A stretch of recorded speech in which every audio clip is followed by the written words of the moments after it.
ओम शांति। 21 नवंबर 2024। आज की मुरली। मीठे बच्चे, तुम्हें अब टीचर बन सबको मन वशीकरण मंत्र सुनाना है। यह तुम सब बच्चों की ड्यूटी है। प्रश्न: बाबा किन बच्चों का कुछ भी स्वीकार नहीं करते हैं? उत्तर: जिन्हें अहंकार है, मैं इतना देता हूँ, मैं इतनी मदद कर सकता हूँ। बाबा उनका कुछ भी स्वीकार नहीं करते। बाबा कहते, मेरे हाथ में चाबी है, चाहे तो मैं किसी को गरीब बनाऊं, चाहे किसको साहूकार बनाऊं। ये भी ड्रामा में राज है।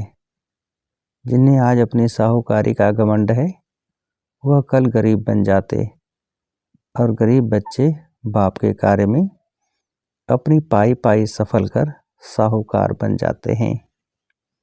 ओम शांति।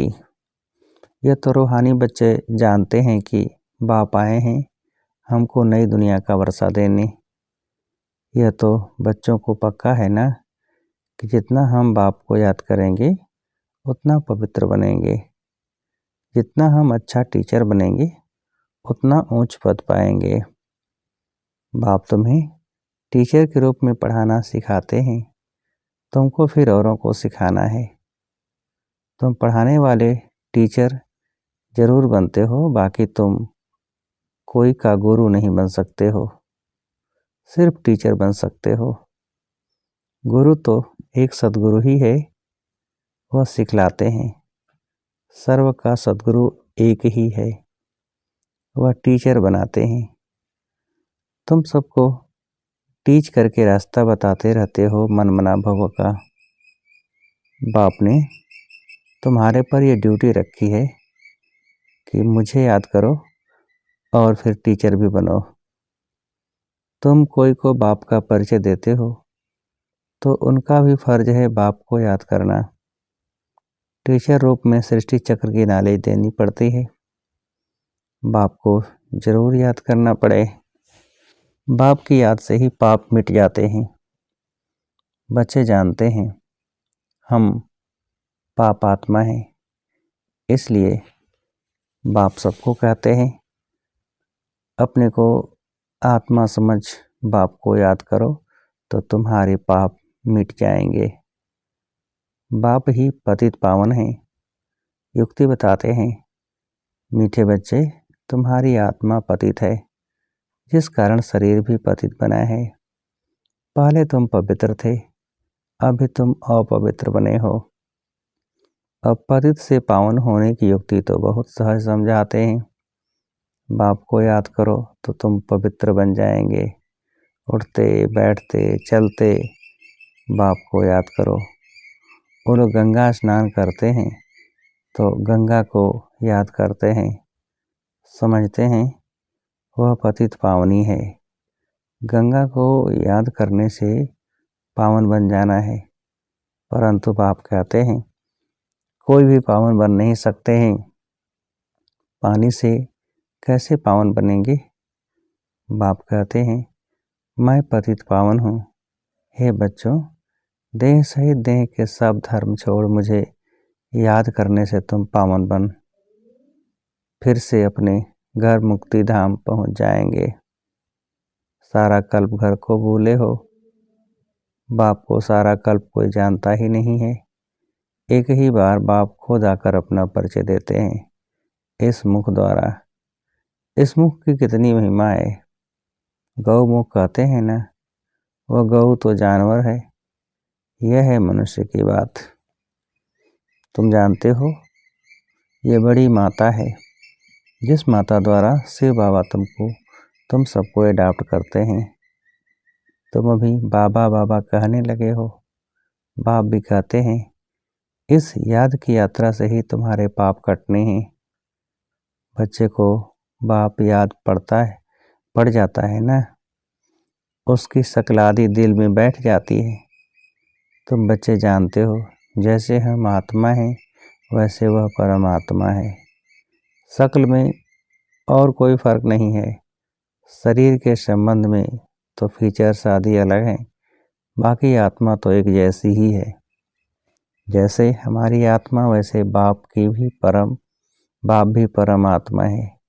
तुम बच्चे जानते हो बाप परम धाम में रहते हैं, हम भी परम धाम में रहते हैं।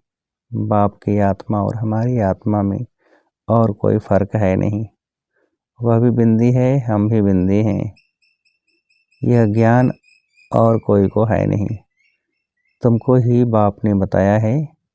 बाप के लिए भी क्या क्या कह देते हैं। सर्वव्यापी है, पत्थर टिक्कर में है, जिसको जो आता है वह कह देते हैं। ड्रामा प्लान अनुसार भक्ति मार्ग में बाप के नाम, रूप, देश, काल को भूल जाते हैं। तुम भी भूल जाते हो। आत्मा अपने बाप को भूल जाती है। बच्चा बाप को भूल जाता है तो बाकी क्या जानेंगे। गोया निधन के हो गए।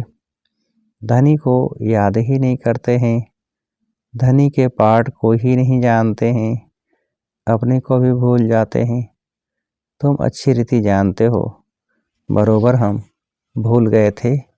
हम पहले ऐसे देवी देवता थे, अब जानवर से भी बदतर हो गए हैं। मुख्य तो हम अपनी आत्मा को भी भूले हुए हैं। अब रियलाइज कौन करावे। कोई भी जीव आत्मा को यह पता नहीं होगा कि हम आत्मा क्या हैं, कैसे सारा पाठ बजाते हैं। हम सब भाई भाई हैं, यह ज्ञान और कोई में नहीं है। इस समय सारी सृष्टि ही तमो प्रधान बन चुकी है, ज्ञान नहीं है। तुम्हारे में अब ज्ञान है। बुद्धि में आया हम आत्मा इतना समय अपने बाप की ग्लानि करते आए हैं। ग्लानि करने से बाप से दूर हो जाते हैं, सीढ़ी नीचे उतरते गए हैं। ड्रामा प्लान अनुसार मूल बात हो जाती है बाप को याद करने की। बाप और कोई तकलीफ नहीं देते हैं, बच्चों को सिर्फ बाप को याद करने की तकलीफ है। बाप कभी बच्चों को कोई तकलीफ दे सकते हैं क्या? ला नहीं कहता। बाप कहते हैं मैं कोई भी तकलीफ नहीं देता हूँ। कुछ भी प्रश्न आदि पूछते हैं, कहता हूँ इन बातों में टाइम वेस्ट क्यों करते हो, बाप को याद करो। मैं आया ही हूँ तुमको ले जाने, इसलिए तुम बच्चों को याद की यात्रा से पावन बनना है। बस मैं ही पतित पावन हूँ। बाप युक्ति बताते हैं, कहाँ भी जाओ बाप को याद करना है। 84 के चक्र का राज भी बाप ने समझा दिया है। अब अपनी जांच करनी है, कहाँ तक हम बाप को याद करते हैं। बस और कोई तरफ का विचार नहीं करना है। यह तो मोस्ट ईजी है, बाप को याद करना है। बच्चा थोड़ा बड़ा होता है तो ऑटोमेटिकली माँ बाप को याद करने लग पड़ता है। तुम भी समझो हम आत्मा बाप के बच्चे हैं। याद क्यों करना पड़ता है? क्योंकि हमारे ऊपर जो पाप चढ़े हुए हैं वह इस याद से ही खत्म होंगे। इसलिए गायन भी है, 1 सेकंड में जीवन मुक्ति। जीवन मुक्ति का मदार पढ़ाई पर है और मुक्ति का मदार याद पर है। जितना तुम बाप को याद करेंगे और पढ़ाई पर ध्यान देंगे तो ऊंच नंबर में मर्तबा पाएंगे। धंधा आदि तो भल करते रहो, बाप कोई मना नहीं करते। धंधा आदि जो तुम करते हो वह भी दिन रात याद रहता है ना। तो अब बाप यह रूहानी धंधा देते हैं, अपने को आत्मा समझ मुझे याद करो और 84 के चक्र को याद करो। मुझे याद करने से ही तुम सतो प्रधान बनेंगे।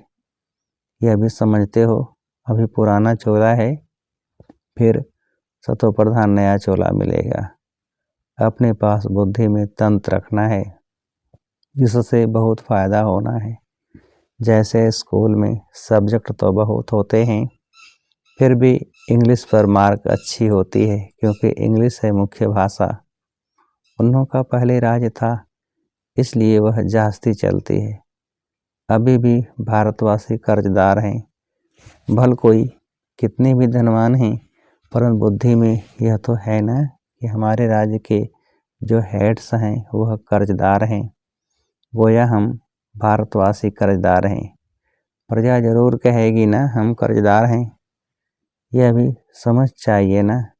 जबकि तुम राजाई स्थापन कर रहे हो, तुम जानते हो हम सभी इन सब कर्जों से छूटकर सॉल्वेंट बनते हैं। फिर आधा कल्प हम कोई से भी कर्जा उठाने वाले नहीं हैं। कर्जदार पति दुनिया के मालिक हैं। अभी हम कर्जदार भी हैं, पति दुनिया के मालिक भी हैं।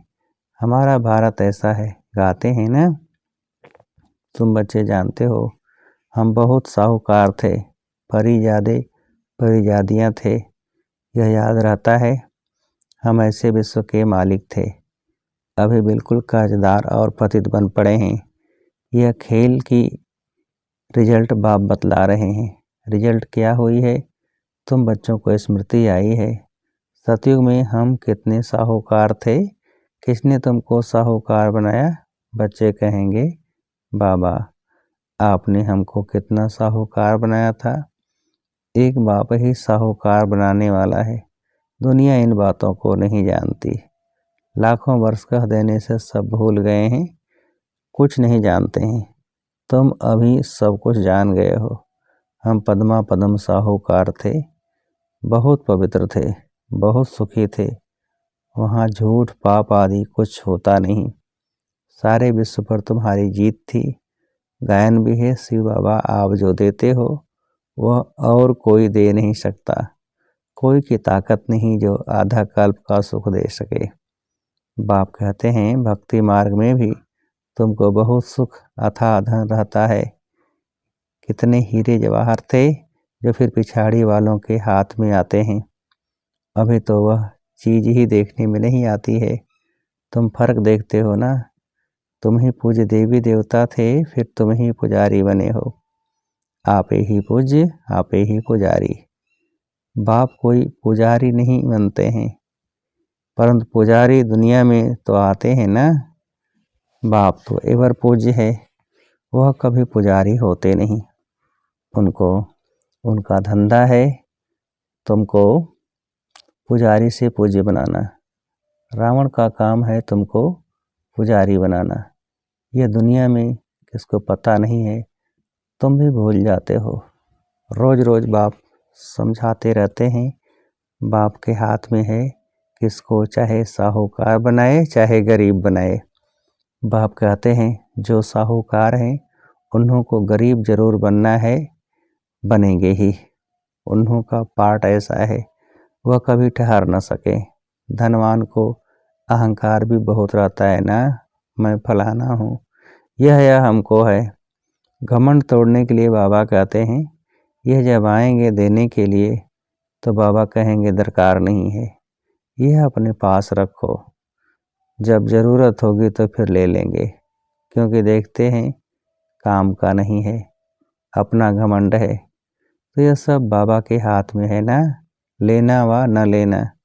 बाबा पैसे क्या करेंगे, दरकार नहीं। यह तो तुम बच्चों के लिए मकान बन रहे हैं, आकर के बाबा से मिलकर ही जाना है, सदैव तो रहना नहीं है।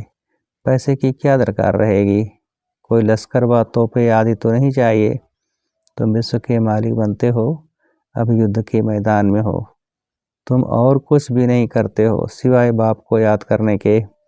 बाप ने फरमान किया है मुझे याद करो तो इतनी शक्ति मिलेगी।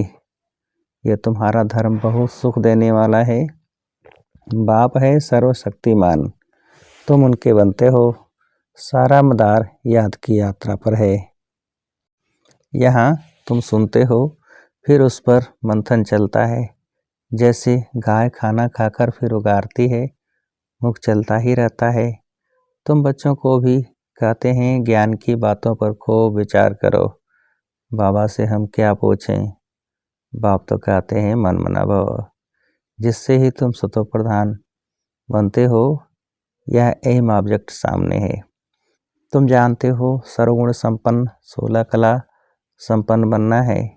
यह ऑटोमेटिकली अंदर में आना चाहिए। कोई की ग्लानि व पाप कर्म आदि कुछ भी नहीं हो। कोई भी तुमको उल्टा कर्म नहीं करना है। नंबर 1 है यह देवी देवताएं। पुरुषार्थ से ऊंच पद पाया है ना, उन्हों के लिए गाया जाता है अहिंसा परमो देवी देवता धर्म। किसको मारना यह हिंसा हुई ना। बाप समझाते हैं तो फिर बच्चों को अंतर्मुख हो अपने को देखना है, हम कैसे बने हैं। बाबा को हम याद करते हैं, कितना समय हम याद करते हैं, इतनी दिल लग जाए जो यह याद कभी भूले ही नहीं। अब बेहद का बाप कहते हैं, तुम आत्माएं मेरी संतान हो, सो भी तुम अनादि संतान हो। वह जो आशिक मासूक होते हैं उन्हों की है जिस्मानी याद। जैसे साक्षात्कार होता है फिर गुम हो जाते हैं, वैसे वह भी सामने आ जाते हैं। उस खुशी में ही खाते पीते याद करते रहते हैं। तुम्हारे इस याद में तो बहुत बल है, एक बाप को ही याद करते रहेंगे और तुमको फिर अपना भविष्य याद आएगा। विनाश का साक्षात्कार भी होगा, आगे चल जल्दी जल्दी विनाश का साक्षात्कार होगा। फिर तुम कह सकेंगे कि अभी विनाश होना है। बाप को याद करो, बाबा ने यह सब कुछ छोड़ दिया ना, कुछ भी पिछाड़ी में याद न आए। अभी तो हम अपनी राजधानी में चलें, नई दुनिया में जरूर जाना है। योग बल से सब पापों को भस्म करना है, इसमें ही बड़ी मेहनत करनी है। घड़ी घड़ी बाप को भूल जाते हैं क्योंकि यह बड़ी महीन चीज़ है। मिसाल जो देते हैं सर्प का, भ्रमरी का, वह सब इस समय के हैं। भ्रमरी कमाल करती है ना, उनसे तुम्हारी कमाल जास्ती है। बाबा लिखते हैं ना, ज्ञान की बूबू करते रहो, आखिरी जाग पड़ेंगे, जाएंगे कहाँ, तुम्हारे पास ही आते जाएंगे, ऐड होते जाएंगे, तुम्हारा नामा 4 होता जाएगा। अभी तो तुम थोड़े हो ना। अच्छा, मीठे मीठे सिकेल थे बच्चों प्रति माता पिता बाप दादा का याद प्यार और गुड मॉर्निंग। रूहानी बाप के रूहानी बच्चों को नमस्ते। हम रूहानी बच्चों की रूहानी बाप को नमस्ते। धारणा के लिए मुख्य सार। पहली पॉइंट, ज्ञान का खूब विचार सागर मंथन करना है, जो सुना है उसे उगारना है। अंतर्मुख हो देखना है कि बाप से ऐसी दिल लगी हुई है जो वह कभी भूले ही नहीं। दूसरा पॉइंट, कोई भी प्रश्न आदि पूछने में अपना टाइम वेस्ट न कर याद की यात्रा से स्वयं को पावन बनाना है। अंत समय में एक बाप की याद के सिवाय और कोई भी विचार न आए, यह अभ्यास अभी से करना है। वरदान, दृढ़ संकल्प रूपी व्रत द्वारा वृत्तियों का परिवर्तन करने वाले महान आत्मा भव। विस्तार, महान बनने का मुख्य आधार है पवित्रता। इस पवित्रता के व्रत को प्रतिज्ञा के रूप में धारण करना अर्थात महान आत्मा बनना। कोई भी दृढ़ संकल्प रूपी व्रत वृत्ति को बदल देता है। पवित्रता का व्रत लेना अर्थात अपनी वृत्ति को श्रेष्ठ बनाना। व्रत रखना अर्थात स्थूल रीति से परहेज करना। मन में पक्का संकल्प लेना। तो पावन बनने का व्रत लिया और हम आत्मा भाई भाई हैं, यह ब्रदरहुड की वृत्ति बनाई। इसी वृत्ति से ब्राह्मण महान आत्मा बन गए। स्लोगन, व्यर्थ से बचना है तो मुख पर दृढ़ संकल्प का बटन लगा दो। व्यर्थ से बचना है तो मुख पर दृढ़ संकल्प का बटन लगा दो। अच्छा, ओम शांति।